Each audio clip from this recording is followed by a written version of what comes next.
मैं श्रीमती प्रेम परिहार, सहायक आचार्य, राजकीय बांगड़ महाविद्यालय डीडवाना, और आज हम पढ़ रहे हैं BCom part second paper second का टॉपिक जो है विनिमय साध्य विलेख, अवधारणाएं एवं तत्व प्रकार, जिसमें हम चेक के बारे में पढ़ चुके थे। आज हम पढ़ रहे हैं विनिमय बिल।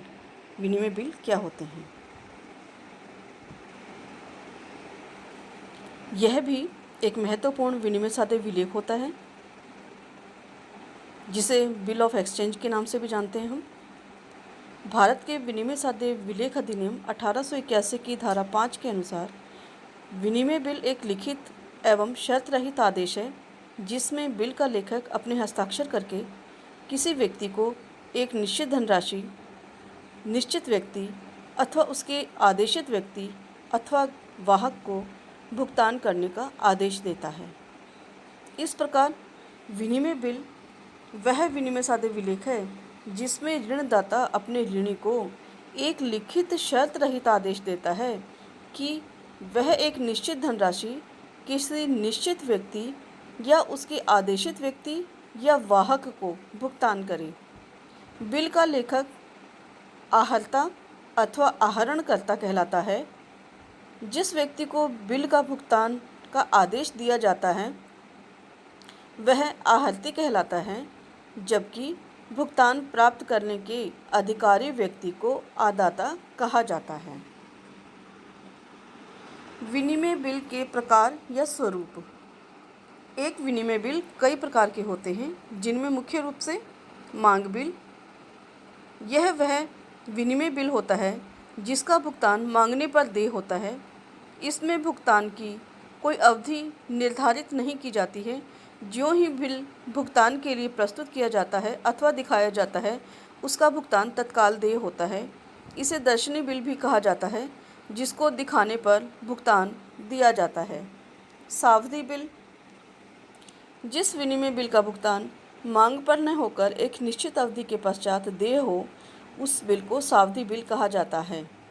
जैसे बिल लिखने के 3 महीने बाद अथवा कोई निश्चित अवधि के बाद अगर बिल का भुगतान होता है तो उसे सावधि बिल कहा जाता है। ऐसे बिलों का भुगतान कुछ समय होने के बाद में उन बिलों की कटौती बैंक से समय पूर्व भी की जा सकती है। इसके लिए एक निश्चित कमीशन अथवा निश्चित कटौती का राशि का भुगतान किया जाता है। सहायतार्थ बिल। सहायतार्थ विनिमय बिल विनिमय साध्य विलेख अधिनियम के अनुसार सहायतार्थ विनिमय बिल के लिए भी प्रावधान है। ये बिल व्यावसायिक जगत के प्रतिफल के बदले न लिखे जाकर पारस्परिक सहायता के लिए लिखे जाते हैं। इसमें एक दूसरे को सहायता करने के लिए, व्यावसायिक हितों की सुरक्षा करने के लिए बिल लिखे जाते हैं। ये बिल कब एक ही बिल की राशि को परस्पर बांट भी सकते हैं, यानी कि जैसे अगर किसी व्यक्ति को 20,000 रुपये की आवश्यकता है, उसी प्रकार व्यक्ति वाई को भी 20,000 रुपये की आवश्यकता है, तो दोनों आपस में एक दूसरे को बिल लग करके एक दूसरे की सहायता कर सकते हैं। इस प्रकार व्यापारी एवं उद्योगपति एक दूसरे की सहायतार्थ बिल लिखते हैं और इन बिलों को ही सहायतार्थ बिल के नाम से पुकारा जाता है। आंतरिक बिल तथा विदेशी विनिमय बिल। आंतरिक बिल के अनुसार कौन होंगे आंतरिक बिल, कैसा होगा? देशी विनिमय बिल भी होता है यह, जिसे भारत में ही लिखा जाता है। उसका स्वीकारकर्ता भारत का निवासी हो तथा भुगतान भी भारत में ही होना है।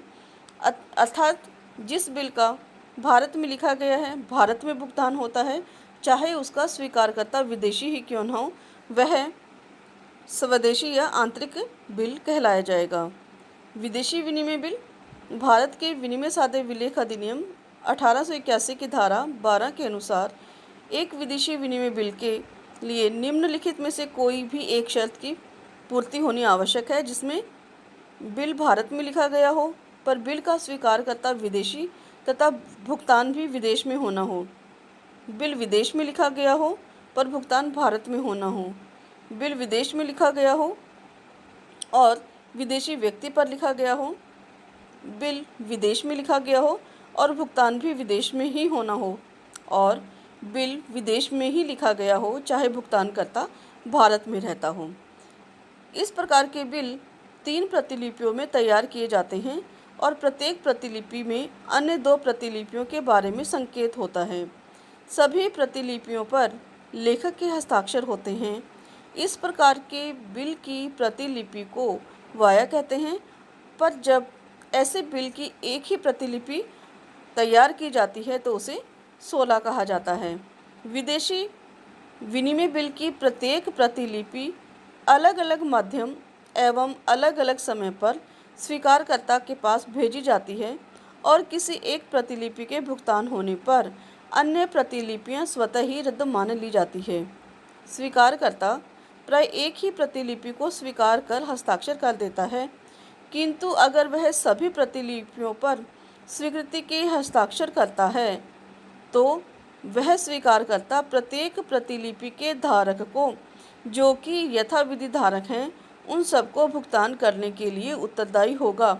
जैसा कि हम बता चुके हैं आपको कि 3 प्रतिलिपि बनानी है और 3 प्रतिलिपि में से यदि वह एक पे साइन कर देता है तो 2 अपने आप निरस्त हो जाती है, परंतु अगर स्वीकारकर्ता तीनों प्रतिलिपियों पे साइन कर देता है तो इन प्रतिलिपियों का जो यथाविधि धारक होगा उनको इन प्रतियों का भुगतान उसे करना ही होगा। वो ये नहीं कह सकता कि मैंने तो एक का भुगतान कर दिया। अगर उसने स्वीकार किए हैं तीनों प्रतिलिपियों को तो तीनों प्रतिलिपियों के यथाविधि धारक को उसे भुगतान करना ही होगा।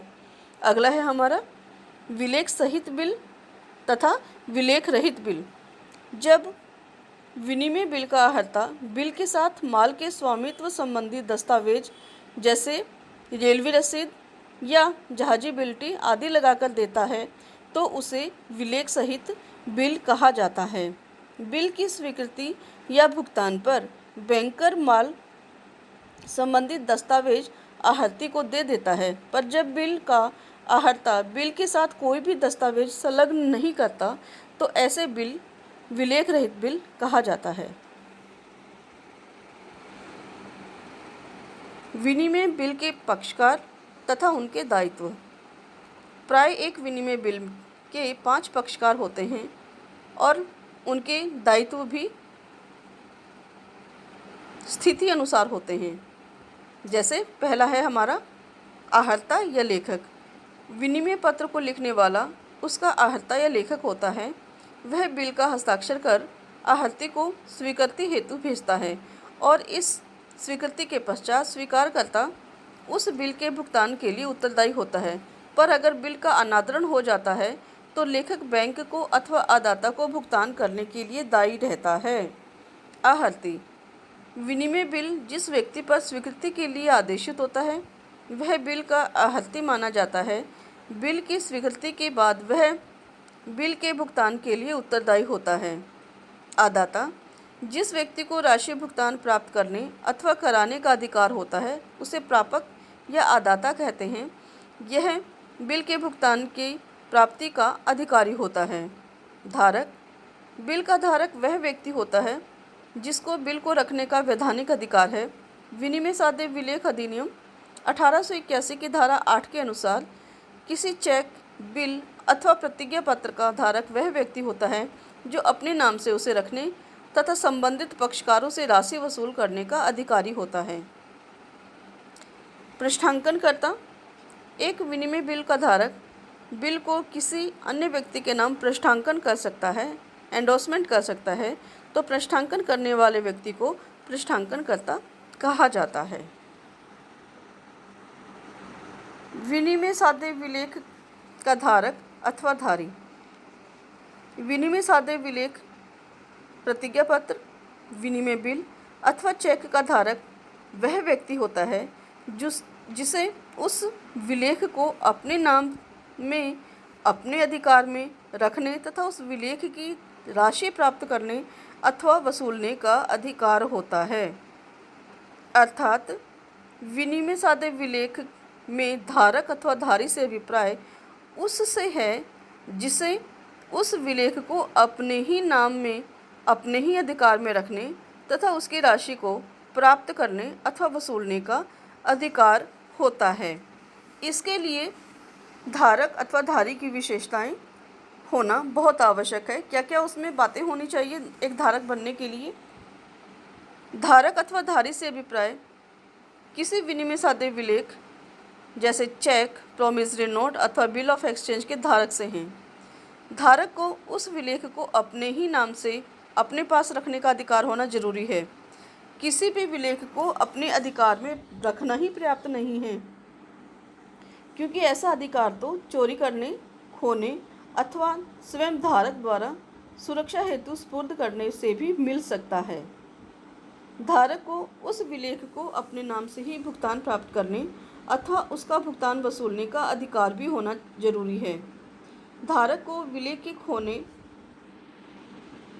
नष्ट होने, चोरी चले जाने के बावजूद भी वे ही अधिकार बने रहते हैं जो उस विलेख के संबंध में पूर्व में थे।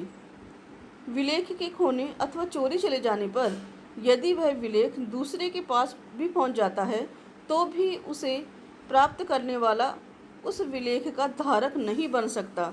यानी कि चोरी से अगर किसी के पास में कोई विलेख है तो वह उसका धारक नहीं होगा। अगला मुख्य बिंदु है मूल्य के लिए धारक।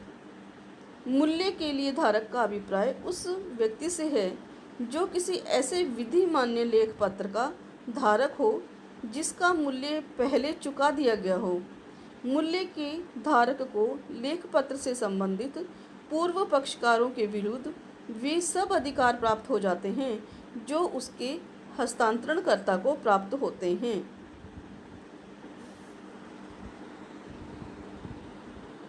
यथाविधि धारक।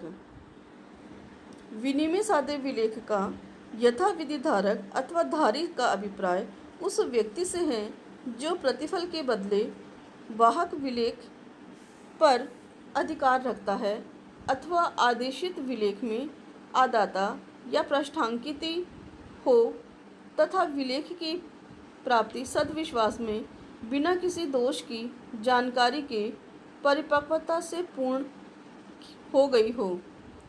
यानी कि विनिमय साध्य विलेखों में यथाविधि धारक का वह विलेख धारक होता है जो विलेख को परिपक्वता से पूर्व सद्विश्वास में प्रतिफल के बदले में प्राप्त करता है अथवा उसके नाम बेचान हो जाता है। यथाविधि धारक के लिए इन शर्तों का पूरा होना आवश्यक है, जिसमें विलेख के आदाता के रूप में अधिकार।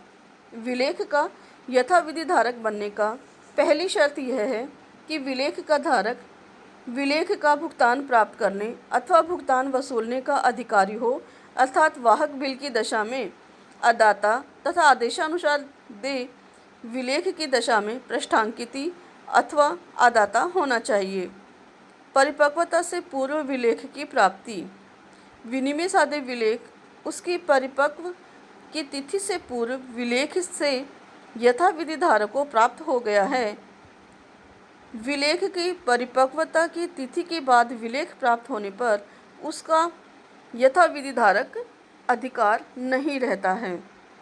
प्रतिफल के बदले विलेख की प्राप्ति। यथाविधि धारक वही व्यक्ति हो सकता है जिसने विनिमय साध्य विलेख प्रतिफल के बदले में प्राप्त किया हो। प्रतिफल के अभाव में प्राप्त विलेख का धारक किसी भी यथाविधि धारक नहीं हो सकता है। भेंट, उपहार, चोरी अथवा कपट से विलेख प्राप्त करने वाला व्यक्ति यथाविधि धारक नहीं होता है। प्रतिफल का कानून की दृष्टि से कुछ मूल्य होना बहुत जरूरी है, तभी वह यथाविधि धारक कहलाएगा। विलेख की प्राप्ति सद्विश्वास में हो। विनिमय साध्य विलेख का यथाविधि धारक वही व्यक्ति होगा जिसने विलेख सद्विश्वास में बिना किसी दोष की जानकारी में प्राप्त किया हो। विलेख पूर्ण एवं उचित हो। विलेख का यथाविधि धारक बनने के लिए आवश्यक है कि वह विलेख कानून की दृष्टि से उचित हो और पूर्ण हो। अगर विलेख न्यायोचित नहीं है तो यथाविधि धारक नहीं हो पाता।